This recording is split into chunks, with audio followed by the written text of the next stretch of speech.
ఈరోజు సంచలనంగా మారిపోయినటువంటి దేశవ్యాప్తంగా జూనియర్ డాక్టర్ హత్య మీరు ఎట్లా చూస్తున్నారు? అక్కడ ఒక మహిళా ముఖ్యమంత్రి ఉన్నారు. మహిళా ముఖ్యమంత్రి ఉన్న చోటనే అట్లాంటి తీవ్రమైన పరిస్థితి ఎదురైనప్పుడు అక్కడ రక్షణ లేకుండా ఉన్నది కదా. మీరు ఆ విధంగా స్టేట్ గవర్నమెంట్ మీద ఏమైనా కామెంట్ చేయగలుగుతారా? ఇది ఇది ఈ విషయం ఎట్లాంటిదంటే ఎంత సెన్సిటివ్ టాపిక్ని కొంతమంది పొలిటిసైజ్ చేస్తున్నారు. Central government versus state government అని, బీజేపీ వర్సెస్ మమతా బెనర్జీ అని.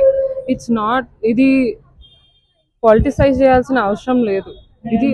ఇది ఒక హ్యూమన్ నీడ్. ఇది ప్రతి ఒక్క మనిషికి రక్షణ అనేది it's a right.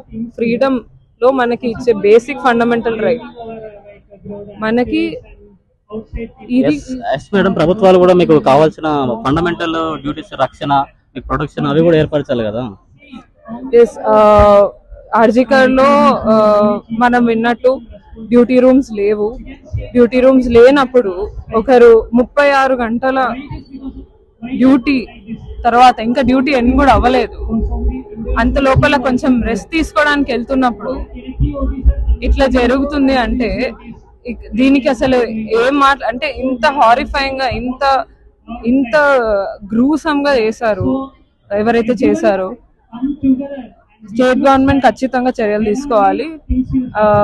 First of all health department కానీ, ఎడ్యుకేషన్ డిపార్ట్మెంట్ కానీ, స్టూడెంట్స్ కి పీజీ అయినా యూజీ అయినా కరెక్ట్ గా అన్ని ఫెసిలిటీస్ కలిగించాలి.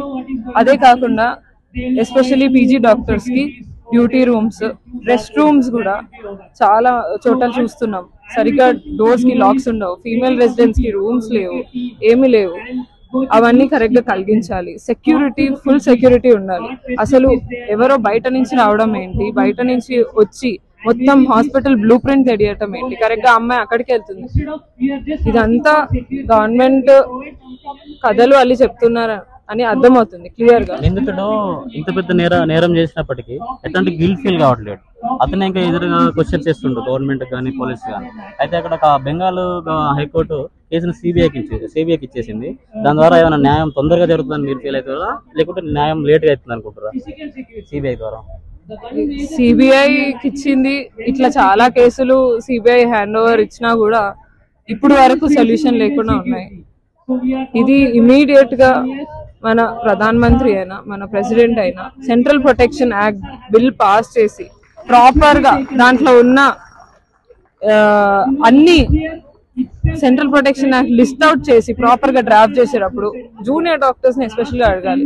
ఎందుకంటే హాస్పిటల్లో ఉన్న టైమింగ్స్ లో మాకు క్యాజువాలిటీ నుంచి కేసు వచ్చిన, ఎమర్జెన్సీస్ కేసు వచ్చిన ఉండేది జూనియర్ డాక్టర్స్. ఫస్ట్ వెళ్ళేది మా ద్వారా పేషెంట్. మాకు ప్రాబ్లం వస్తేనే, మేము చేయలేకపోతేనే మేము మా సీనియర్స్ ని పిలుస్తాం. మేము అంతా మేనేజ్ చేస్తాం, వార్డ్స్ మేనేజ్ చేస్తాం, ఎమర్జెన్సీ మేనేజ్ చేస్తాం, అన్ని చూసుకుంటాం. అలాంటి ఒక జూనియర్ డాక్టర్ కి ఒక రక్షణ లేదు అంటే ఇది సిగ్గుపడాల్సిన విషయం.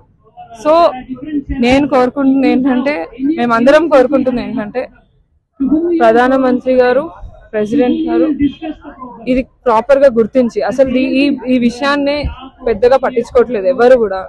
మన ఒలింపిక్స్ గురించి మాట్లాడుతున్నారు, వేరే మాట్లాడుతున్నారు, కానీ ఇంత జరిగింది ఒక అమ్మాయిని, ఇంత బాధాకరమైన విషయం ఇది.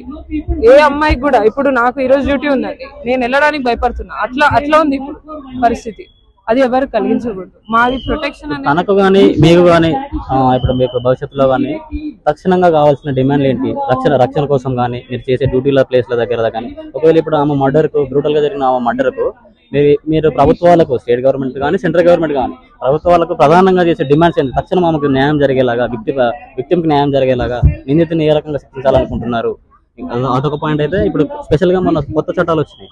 దాంట్లో ఇట్లాంటి కేసులలో జరిగే మర్డర్ల గురించి వాళ్ళు తొందర శిక్ష ఇంప్లిమెంట్ చేస్తామని వాళ్ళ చట్టాలలో ఉంది. అది జరుగుతుందని మీరు అనుకుంటున్నారా?